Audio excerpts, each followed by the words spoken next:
Hi, I'm the Moorlander and this is Moorlander EDC. Welcome to the Royal Woods again. You know, I had to get outside.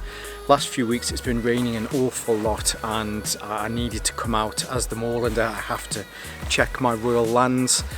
So I came out to the woods today knowing full well this is the perfect place to making some content on something that I've been testing out here in these woods quite a lot. And this all kind of goes back to a few months ago when I started to make some Victos content, which I'll leave some links up there too, for TacTree here in the UK. One of the things that they'd mentioned is that they also have started to work with Bates Footwear and asked if I'd like to try some out. And long story short, I've never made any footwear content before, so this is my first piece of footwear content. So I hope it makes sense, but what we are here today to look at is the Bates Rush Shield with DryGuard. Now, it's a bit of a mix, mainly because it's a training shoe style boot. My history with kind of technical walking boots is I've always gone for the likes of Salomon, and I have absolutely no experience whatsoever with Bates boots, so I think this is certainly a great introduction for me into the quality of boots and shoes that they make. And it was actually really fun testing it out, having never even thought of how I would make some content on boots and shoes before. It's kind of helped me to think more about the type of content that I make. So as we usually do, I'll turn the camera around so that we can have a closer look at the Rush Shield. And as I'm doing that, if at any point you do enjoy this content, please feel free to hit the like button and subscribe. That would be awesome. But let's turn the camera around so we can have a closer look at these.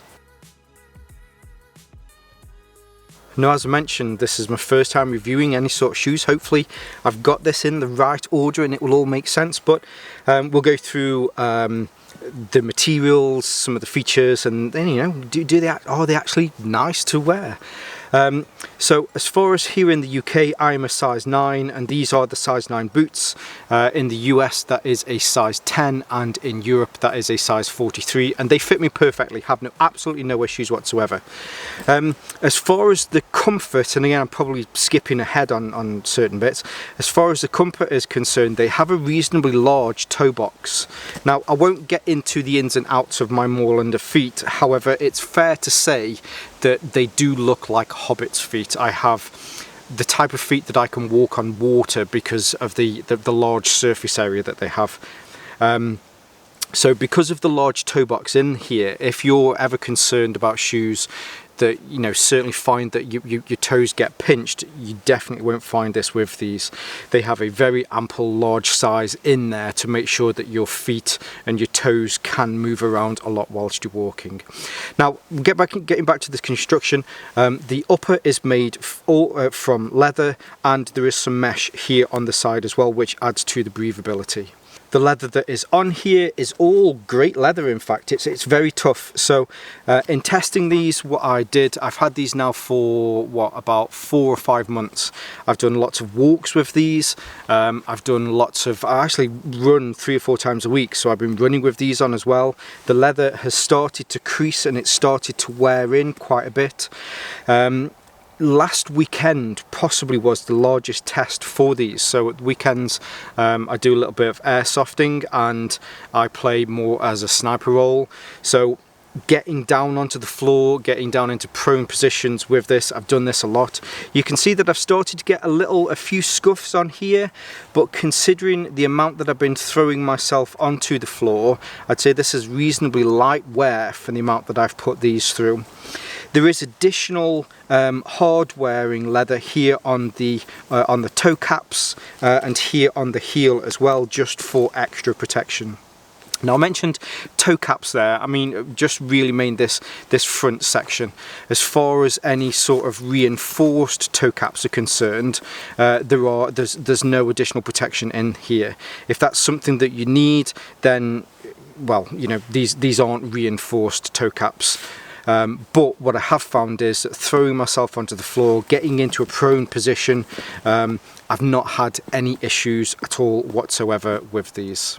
Now, other than the fact that leather boots wear incredibly well, there are also some hydrostatic qualities to the leather, but these boots have Bates's DryGuard system in them, and on that it doesn't really go into too much information on the website, but it does say that they do have a DryGuard membrane in here.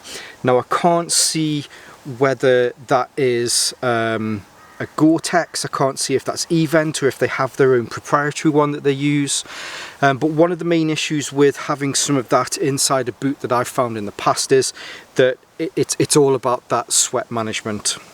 And I can happily say that having spent an entire day walking in these, having spent an entire day climbing a mountain in these when I was in Wales, and even playing airsoft in August when it's been very hot, I've not had too much of an issue with sweaty feet. It's important that you wear a decent pair of socks when you wear any sort of boot, but I've not had any issues whatsoever, which has actually been great. And plus, last weekend, if I show you the picture here behind me, hopefully you'll be able to see that there's just acres and acres of massive puddles. So I'm not the type of person that shies away from running through water if I need to, and I didn't have any issue with water getting into these boots. And if I just put that one over there a second and open these up, hopefully you'll be able to see in here that as far as the tongue is concerned, it does have a gusseted tongue to make sure that any water that gets into here then runs down through the front of your boot and doesn't get into it. The tongue goes up to roughly about midway here. That's the beauty as well of a mid boot like this, in the fact that if you are worried or concerned about water getting into them, you get the advantages of a smaller training shoe or a lower training shoe, and also some of the ankle protecting qualities that you get with a higher boot. One of the other important things as well, that if I get back to the tongue here as well, is that the tongue uses an open cell mesh in here, so that it does do a very good job of allowing any sort of moisture or heat to come out through the top of your the boot here, which I think is another great way in which these are able to manage some of the moisture that's in the boot when you're using these during the day. As far as the laces are concerned, now the actual laces themselves that come with this, the laces are your fair kind of typical lace. If you're mad about a certain lace, then you can certainly replace those. At the bottom here there is an eye that goes into the leather itself, and then as it comes up it uses webbing which is secured in with double stitching on both sides, so that you can fasten these and you can change your laces reasonably quickly. And then when you get to the top, there is a piece of hardware here which makes sure that you can cinch that, and you can cinch that tight.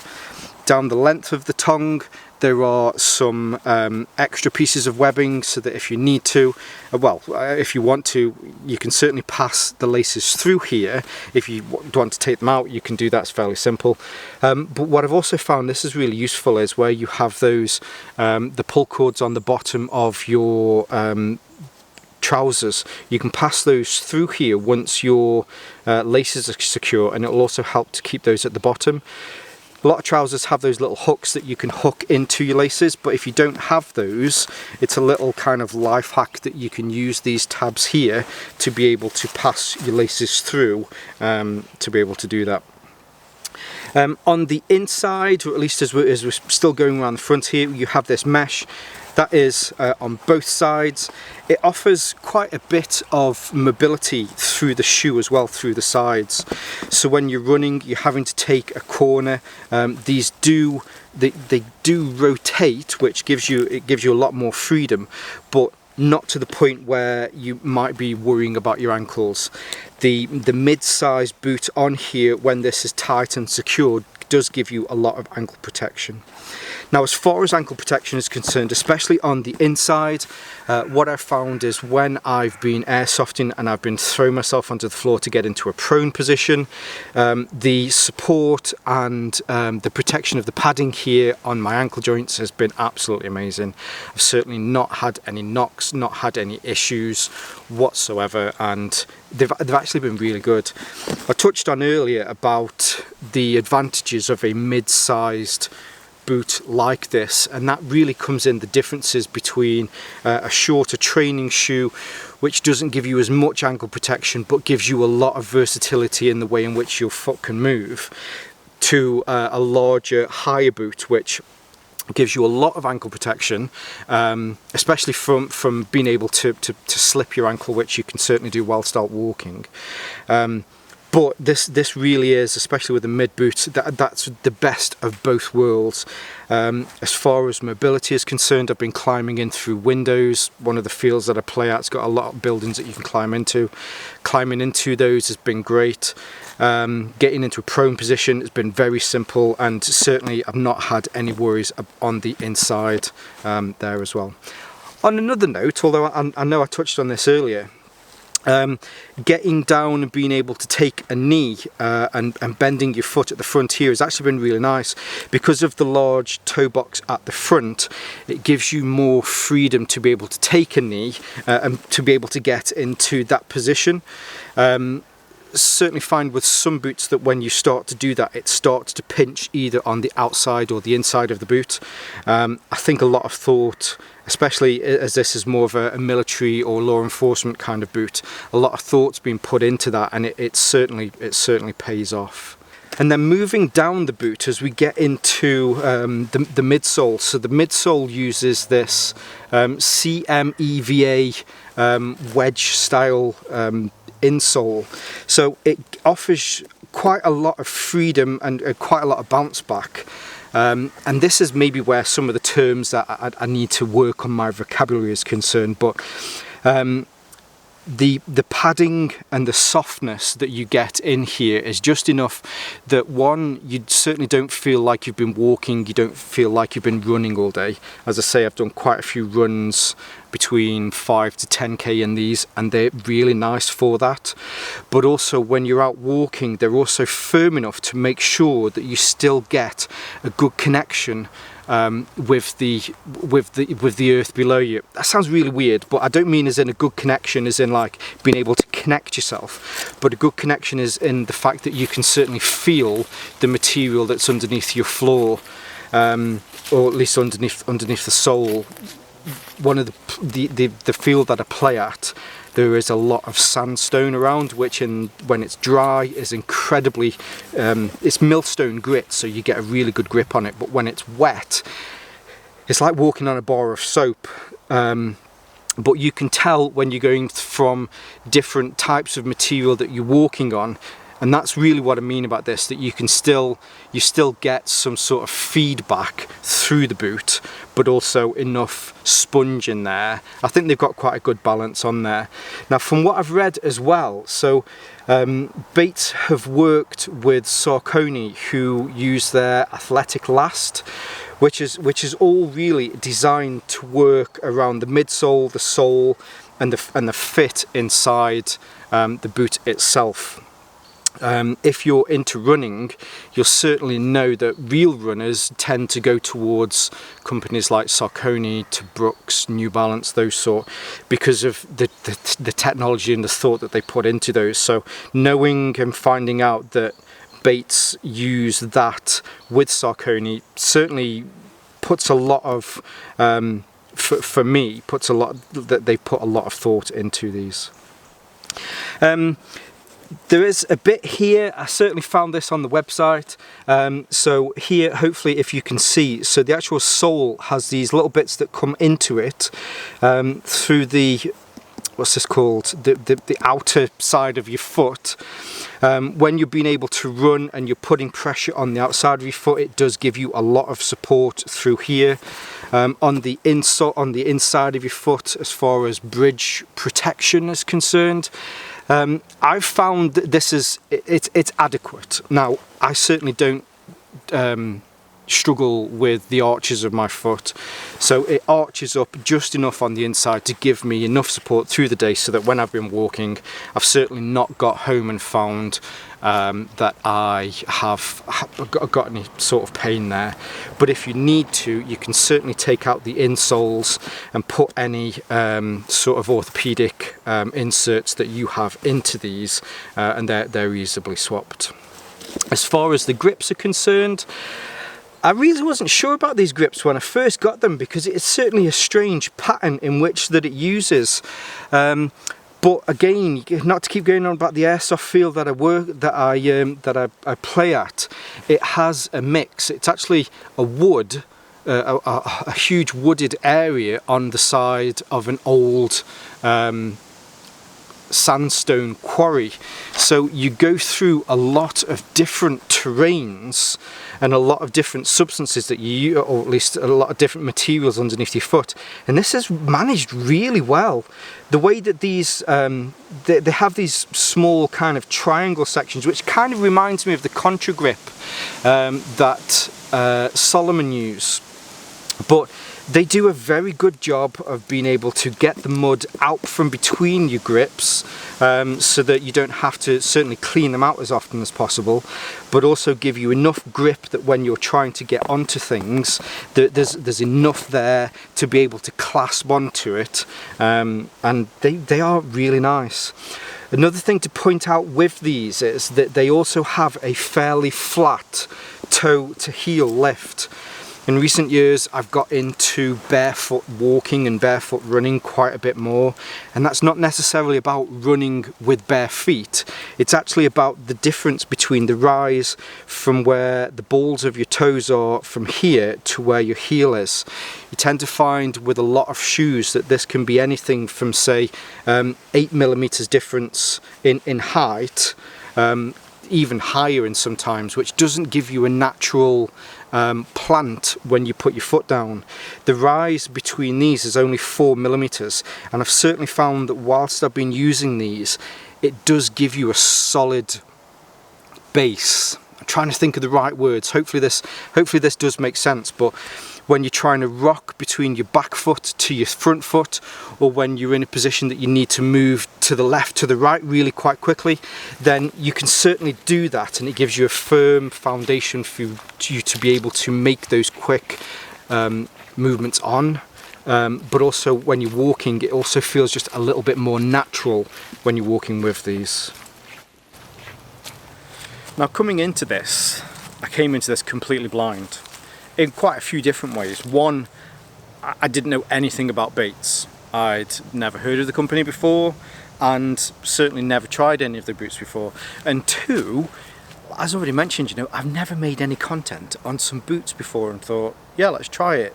Having done some research into Bates, I can see as an American company, they have a very strong pedigree in making boots, and certainly a wide history in making boots. I can definitely see from the research that I've looked into them that they can certainly use that history and the knowledge that they've got there into crafting a great boot like the Rush Shield. I think if you're in the military, then these would make a great boot. And I say that in the fact that, I haven't served in the military myself, and the closest thing that I can get to it is airsoft. I'm not saying that airsoft is like being in the military. I have way too much respect for acting servicemen and women to say it's the same. It certainly isn't. But for me, it's the closest that I can get to that style of situation to be able to assess if I think that these would be good for the military. I guess they would be, and hopefully I'm not out of place by saying that these would be good for the military. Certainly if you are a paramedic, if you're in the police, any sort of those emergency services, I think these would be great for that. Especially for the police, if you need to chase somebody, these give you a training shoe style feel to a traditional boot. And I don't know if there is such a like a crossover style boot. I know certainly with backpacks you have those crossover styles that are great that you can wear during the day, but you can also take into the countryside at the weekend. I certainly would class this as that style of crossover boot.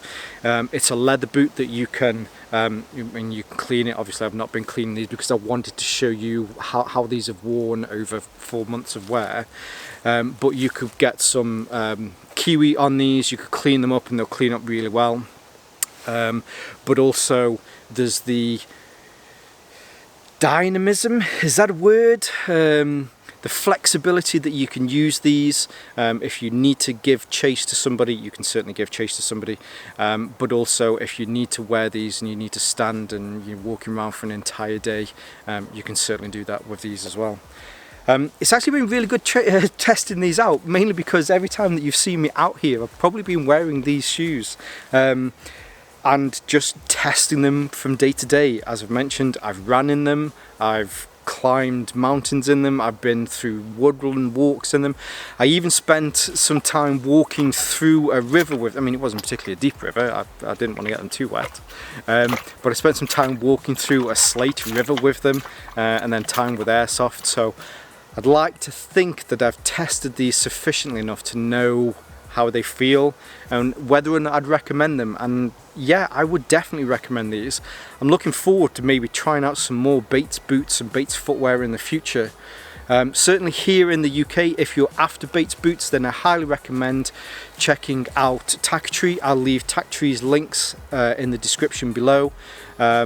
These were sent to me from TacTree. They're not sent to me from Bates, so there's no real kind of reason why I should say whether favourably or not. And certainly in the discussions that I have with TacTree, hopefully you'll see from my channel that I like to review things fairly. And that's part of the discussion that I had with TacTree. If I hated these, I would tell you. If I like these, I would tell you. And yeah, they're great. I really do like them. I think as far as the boot is concerned, I will continue to wear these and would love to see more from them. Massive thank you to TacTree for sending these my way. I'm looking forward to future projects, especially through into 2022 and beyond. You guys are awesome. Links in the description as well. I kind of went on for a ramble there, sorry about that. So links in the description as well. There'll be some of my social media links if you'd like to follow me on there. Follow me on Instagram. I tend to be on there a little bit more than I'm on Facebook, and you can see more of the things that I'm testing out. Like, subscribe and share. That would be amazing. To close this off, stay safe, stay Moorlander and stay EDC.